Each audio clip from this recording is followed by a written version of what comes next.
Bien, muy buenas tardes.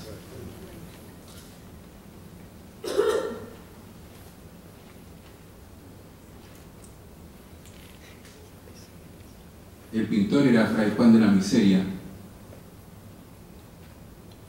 y cuando Santa Teresa vio la pintura, le dijo: Dios te perdone, Fray Juan, que me hiciste fea y legañosa. Bueno, mi tema es humor, espiritualidad y Santa Teresa de Ávila. Cuando empecé a reunir material para este trabajo, me dirigí a una buena amiga y gran conocedora de Teresa de Ávila, una especialista llamada Agustina Serrano. Ella me respondió que no manejaba el tema del humor y que tenía prisa porque en un par de días viajaba a Europa, a España, justamente con su marido, para conocer a su primer nieto. No alcanzó porque a los pocos días falleció en un accidente automovilístico en un choque frontal con otro vehículo. Es por eso que quiero dedicar esta ponencia a su luminosa memoria. Sin embargo, en ese mismo mail me hizo llegar de todas maneras un par de artículos de una revista que ella había visto por ahí.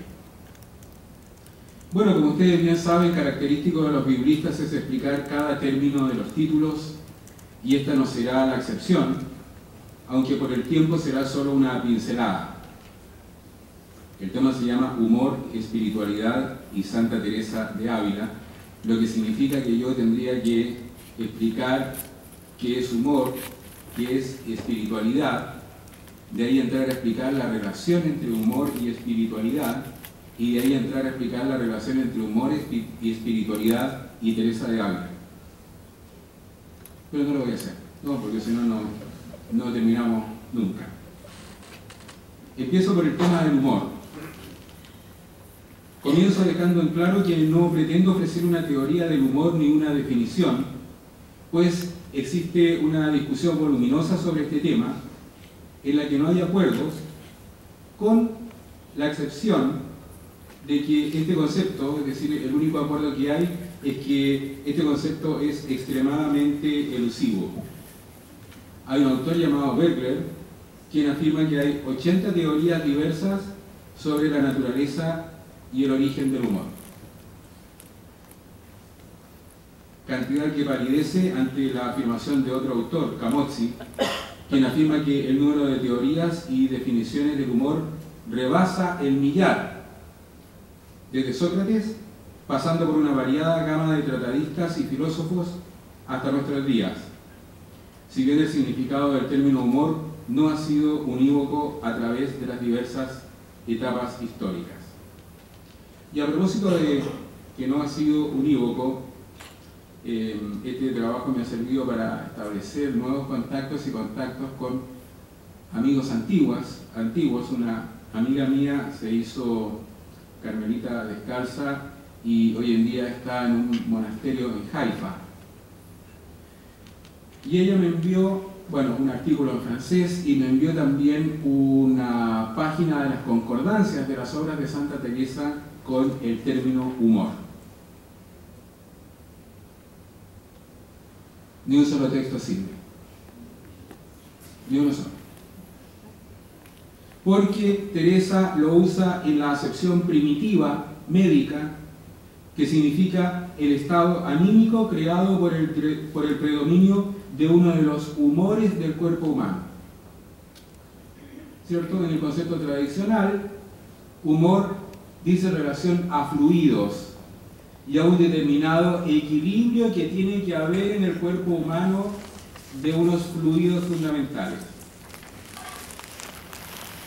O sea, esto que me pasó con el término humor es una evidencia de lo que estoy diciendo, que el término humor no es unívoco, sino que es equívoco.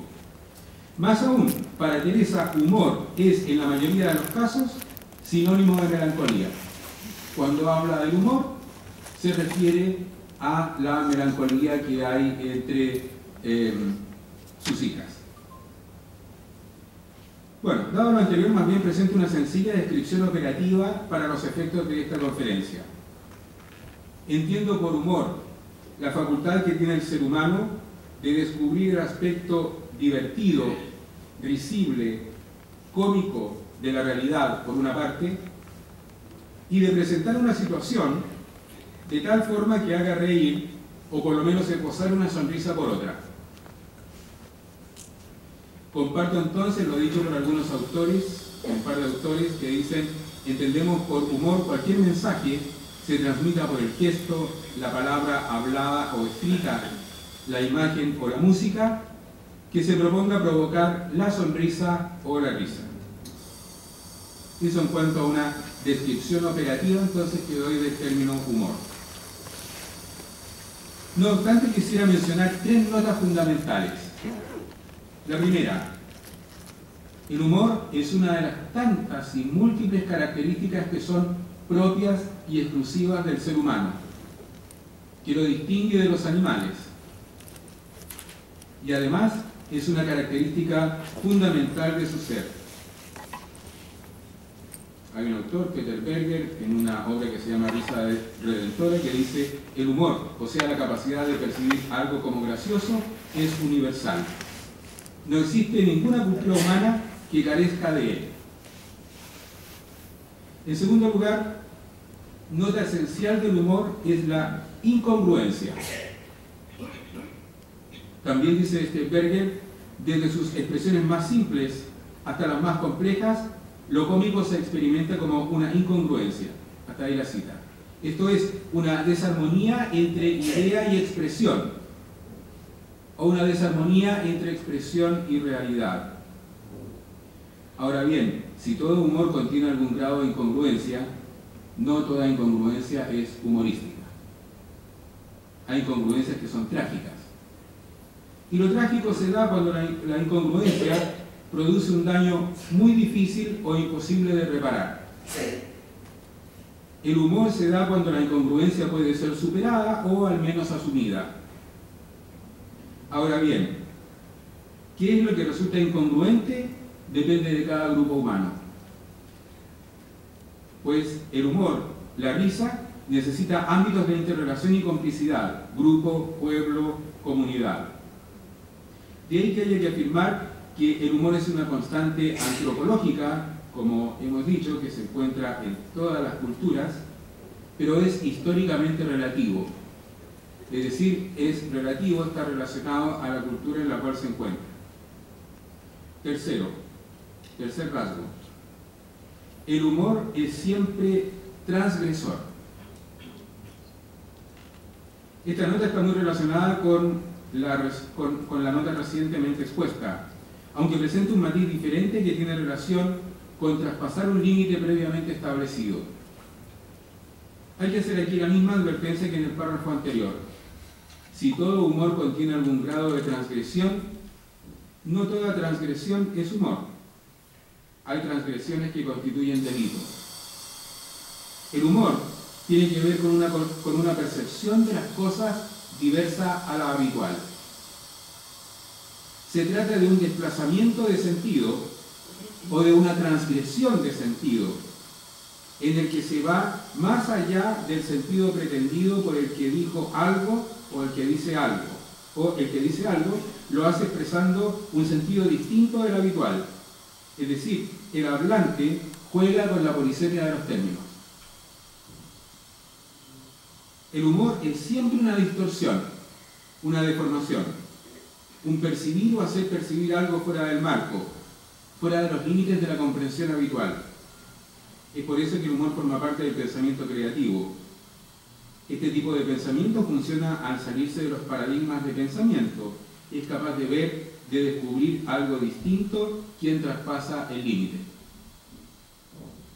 Hay dos situaciones especialmente aptas para el humor: la paradoja y la ironía. La paradoja tiene que ver con incongruencia, con desproporción, con aparente contradicción. En Alemania tenía yo un amigo y estaba haciendo un doctorado con un famoso teólogo protestante llamado Jürgen Moltmann. Este amigo era protestante y psicólogo, de profesor psicólogo. Y además era grande, así, fornido, robusto. Se dedicó a la teología porque no pudo trabajar como psicólogo porque era demasiado sensible y nunca pudo atender a nadie. Una paradoja, ¿cierto?, que resultaba un poco divertido de ese personaje. Y teníamos otro compañero, un artista chileno, que siempre andaba con unos dramas y me decía, a ver, tú me decías que estudias teología y estás más cerca de Dios. Mire, la pretensión que se hacía, ¿no? Y me contaba el rollo, el drama que tenía. Como mi amigo era grande, lo veía antes que yo, y me decía, ahí viene tal, me voy. Porque si converso con él me deja 15 días deprimido. Ese era mi amigo psicólogo. Tengo hartos amigos con otras profesiones y se los puedo recomendar después. Bueno, fíjese, la paradoja, ¿cierto? En estos casos, la paradoja graciosa. La ironía, por su parte, consiste en dar a entender lo contrario de lo que se dice. Esta es la diferencia que hay que establecer entre el significado obvio de una expresión, que es denotar, que se llama denotar, y el significado intencionado por el autor, connotar. Este es un terreno extremadamente delicado porque el autor se confía en la sensibilidad del lector o del oyente para captar el sentido connotado, para captar el sentido pretendido por el que habla y que no haya una comprensión equivocada de lo que se quiso decir. Es decir, en la ironía se dice una cosa pero se quiere decir otra, que generalmente es más o menos lo contrario de lo que se está diciendo. Ahora, este tipo de humor funciona solo si el destinatario se da cuenta de la distancia que hay entre lo que se dijo y lo que realmente se quiso decir con lo que se dijo. Si no, no causa gracia, ¿cierto? Pasa lo de ese personaje hace años que veíamos en la televisión también logrado de Humbertito, donde el otro le contaba un chiste y no había caso, y se lo dibujaban y no, claro, porque no entendía esa distancia. Bien, eso en cuanto al humor. Espiritualidad. Palabra preciosa pero también terrible y que no uso casi nunca por la comprensión grandemente deformada que se tiene de ella. Al escuchar este término, espiritualidad, caemos automáticamente en una visión dualista de la realidad en la que lo espiritual se contrapone a lo material. Y no solo eso, sino que además consideramos lo espiritual bueno y lo material malo. Entonces miramos lo material con un cierto desprecio. Nada más ajeno a la concepción bíblica del ser humano, que lo presenta como un todo unitario, en el que lo espiritual, lo corporal, lo carnal, no son partes o componentes de un todo, sino que es el todo visto desde una determinada perspectiva o dimensión. No son partes, es el todo visto desde una determinada perspectiva o dimensión. El cuerpo, por ejemplo, no es una parte del ser humano en la visión bíblica, sino que es todo el ser humano visto desde la perspectiva de su fragilidad, de su caducidad. Si hay alguna contraposición en la Biblia, no es entre espiritual y material o entre espiritual y corporal, sino entre espiritual y carnal, donde carne no es cuerpo, sino que carnal significa el ámbito del pecado, es el ámbito del pecado, y espiritual es el ámbito del Espíritu de Dios. Por tanto, el hombre carnal, en Pablo, por ejemplo, cuando habla del hombre carnal, es la persona completa, con cuerpo y alma, que vive en el pecado. Y el hombre espiritual es la persona completa que vive según el Espíritu de Dios, según su voluntad. Y entonces espiritual tiene que ver con el Espíritu de Dios, con vivir según el Espíritu de Dios, o podríamos decir con vivir de acuerdo a la voluntad de Dios. En términos generales podemos decir que espíritu es ese elemento sutil pero potente que nos mueve a hacer lo que hacemos, el motor de nuestras acciones. Como señala un autor, la vida espiritual es el esfuerzo constante y diario para asegurar que el espíritu que nos mueve es el espíritu de Dios y no cualquier otro espíritu. Sí, porque podemos estar motivados entonces por otros espíritus que no son el espíritu de Dios. Ahora bien, el abrir la existencia a la acción de Dios en nuestras vidas incluye, no anula, incluye nuestras características personales, nuestra identidad, nuestra historia, nuestra biografía. Por tanto, más que hablar de la espiritualidad, habría que hablar de las espiritualidades. Es por esto que encontramos tantas espiritualidades legítimas en el catolicismo, tantos modelos a seguir. Bien, una palabra entonces sobre espiritualidad. Vamos al humor en Teresa de Jesús o de Teresa de Jesús. Fue una gracia de Teresa el despertar a su paso la alegría y el ver las cosas con humor. Hasta el punto de que a veces la gente sencilla le atribuyó sin más la autoría de todo dicho ingenioso. Por eso son muchísimas las anécdotas que de ella se conservan y cuentan. Muchísimas. Lo histórico de tales anécdotas no está tanto en ellas mismas cuanto en su fundamento, la vida de Teresa.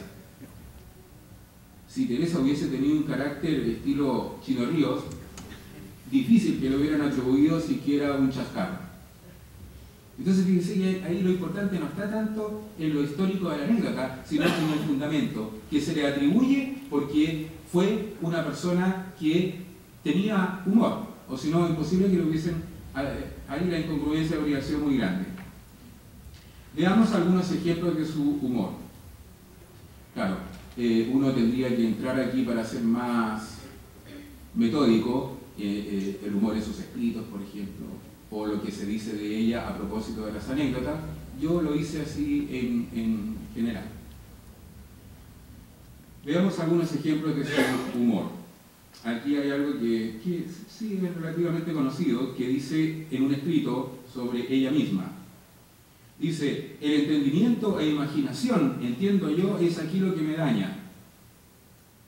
Que la voluntad buena me parece a mí que está y dispuesta para todo bien. Mas este entendimiento, el entendimiento libremente ella lo entiende también como imaginación.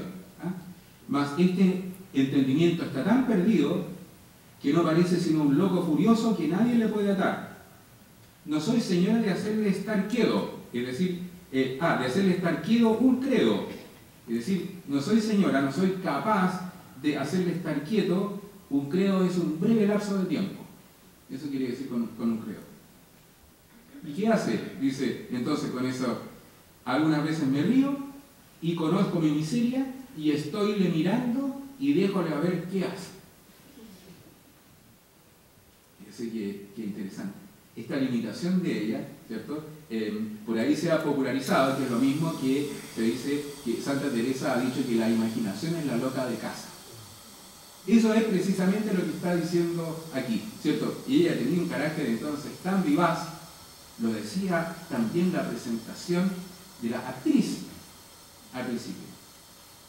Y una imaginación tan fecunda que se desconcentraba con mucha facilidad. Pero el humor aquí cumple la función de... El humor siempre proporciona distancia. Porque hay que estar un poco distante de la situación para poder hacer humor. El humor siempre proporciona distancia, relativiza, y por eso, como en este caso, permite dar cuenta de las propias limitaciones y acogerlas. Ella es consciente de que tomarse demasiado en serio es un problema, y dice: ¿cómo vamos con tanto seso? Todo nos ofende. Es decir, como pensamos tanto siempre en nosotros mismos, todo nos ofende. Por eso puede decir de sí misma, con ironía, en una carta a su hermano Lorenzo: ¿qué es eso de fundadora? ¿Qué cerebro? ¿Qué es eso de fundadora? Pues no recordaba un poema compuesto por ella misma. Entonces ella misma se ríe de sí misma y dice: ¿qué es eso de fundadora? Seso, no, ¿qué es eso? entre paréntesis, hay una cantidad de santos que se caracterizan por su humor, pero una cantidad. Y es algo que lamentablemente es muy desconocido. San Felipe Neri, San Francisco de Sales, San Juan Bosco, son todos reconocidos como personajes con muchísimo humor. Esto me recordaba algo que se cuenta también del Papa Bueno, por algo le decían el Papa Bueno, Juan XXIII, ¿cierto? Que decía, después que había sido elegido Papa, ¿cierto? Uno contaba la anécdota de que de repente, afeitándose en la mañana, mirándose en el espejo, decía, se miraba y se decía: Juan, no te tomes tan en serio. Qué impresionante gesto de humildad del Papa. Bueno, Teresa oró a Dios para que le enviara los religiosos necesarios para fundar el primer convento de carmelitas descalzos, o sea, varones. Se nota en el descalzos, sí, porque no puedo decir carmelitos, ya, carmelitas descalzos. Entonces el padre Antonio de Heredia vino a ofrecerse. Él era grande y fuerte, lleno de buenos deseos, pero Teresa no estaba muy satisfecha con él. Luego se presentó Fray Juan de San Mateo, el futuro Juan de la Cruz. Él era de baja estatura, pero sus cualidades encantaron a la madre.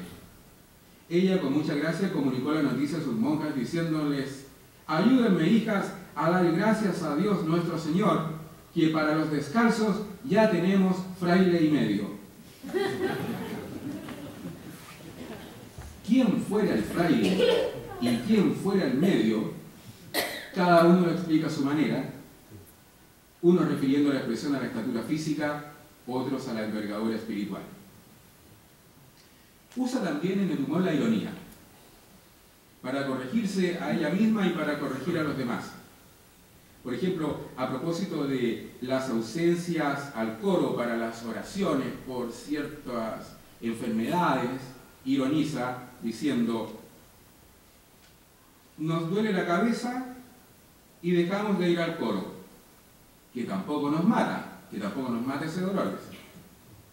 Un día porque nos dolió, y otro porque nos ha dolido, y otros 3 porque no nos duele. En otra oportunidad, la madre se encontraba en el comedor con la comunidad en uno de sus monasterios, era la hora de la comida, y escuchó a una monja que echaba unos profundos suspiros de devoción. La llamó y le dijo: hermana, hemos venido aquí a cenar y no a suspirar. Hay que comer cuando todo el mundo come y suspirar cuando está sola. Una reflexión así con un gesto de temor. Alguien me contaba de un sacerdote o de alguien de no sé qué que atendía a las personas así que llegaban con algún problema, y ella había un cartel afuera que decía: se ruega llegar lloradas. Sí, porque entre que llegaban y se ponían a llorar y con los expertores del llanto no entendía ni medio. Se ruega llegar lloradas.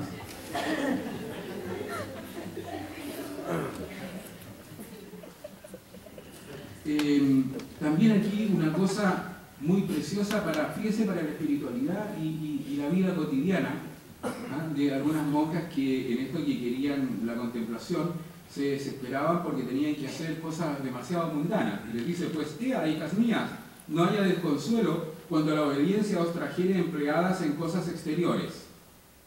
Entended que si es en la cocina, entre las cacerolas anda el Señor, ayudándoos en lo interior y exterior.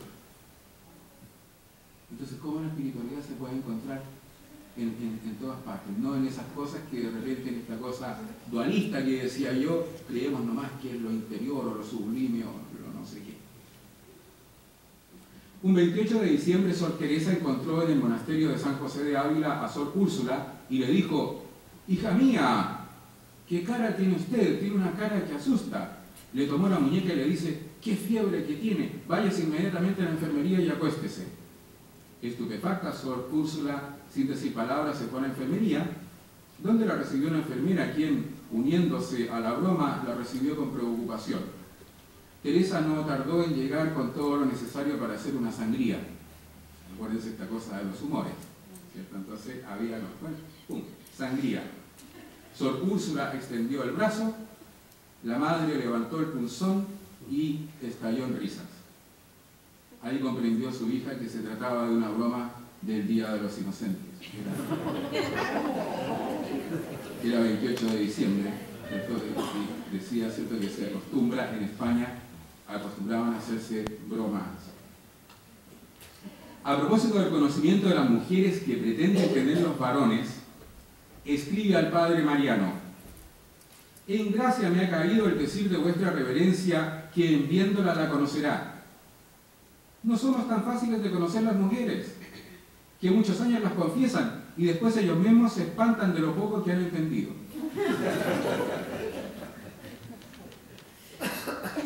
Se cuenta que un notario redactó un documento importante que necesitaba la madre fundadora. Ella le preguntó por el monto de los honorarios, a lo que el notario responde: me doy por bien pagado, querida madre, si usted me da un abrazo.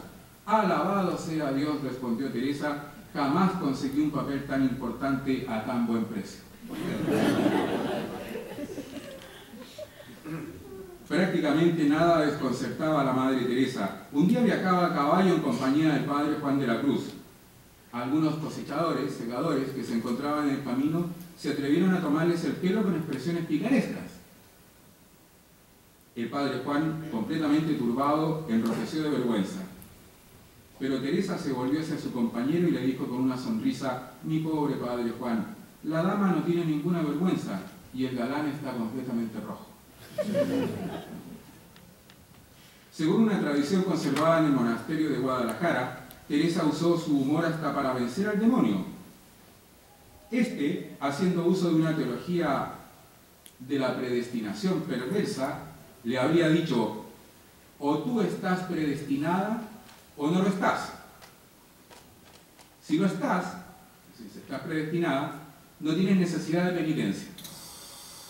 Y si no lo estás, es inútil que te me resistas, pues terminarás por estar conmigo. A lo que ella replicó, retrucando el argumento: o estoy predestinada o no lo estoy. Si lo estoy, es inútil que me tientes. Y si no lo estoy, ¿para qué pierdes tu tiempo tentándome? Conclusión. El fundamento de su humor. Sería una grave falta a la verdad y a esta mujer decir que fue una mujer simpática, ocurrente, ingeniosa.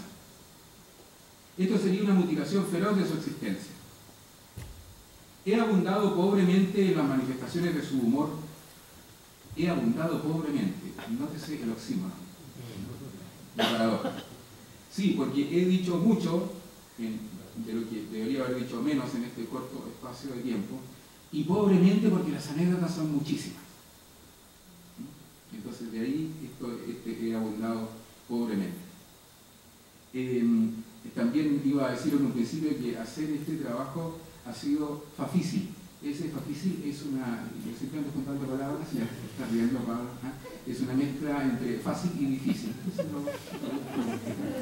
Lo aprendí en Alemania, que en Alemania dicen Jein para decir sí y no, en vez de decir ya, un año dicen Jein. Entonces de ahí me vienen estas cosas. Es fácil porque hay mucho material, y es difícil porque hay mucho material, justamente, porque es tanto que al final uno dice que escoge. Por eso que he abundado pobremente en las manifestaciones de su humor, para intentar probarles que humor y santidad no son antónimos, no se excluyen. El ahora cardenal Walter Kasper escribió en su introducción a la fe una cápita sobre el humor cristiano. Una parte dice: la fe cristiana se patentiza en alegría. Esta es, en alegría, según el Nuevo Testamento, un signo anticipatorio de la salvación escatológica. Por esto uno de los principales componentes de la fe cristiana es el humor. Y la falta de humor, así como la irritación un tanto nerviosa que hemos venido a parar en la Iglesia y en la teología del presente, es quizá uno de los reproches más serios que se puede hacer contra la cristiandad actual. Hasta ahí la cita. Por eso que hay que decir que el humor de Teresa brota de su alegría por su intimidad con Dios, de la paz de aquel que le ha llenado, dándole a su carácter alegre todas las posibilidades de florecimiento. Es por eso que su confianza en Dios y su humor, dice un especialista, su confianza en Dios y su humor se entremezclan de tal forma que es difícil precisar dónde termina una y comienza el otro. Ella sabía que se encontraba en las manos de ese amor que la y nos creó, ese amor que nos sustenta y al cual nos dirigimos. Ese amor es el más sólido fundamento del humor. Muchas gracias.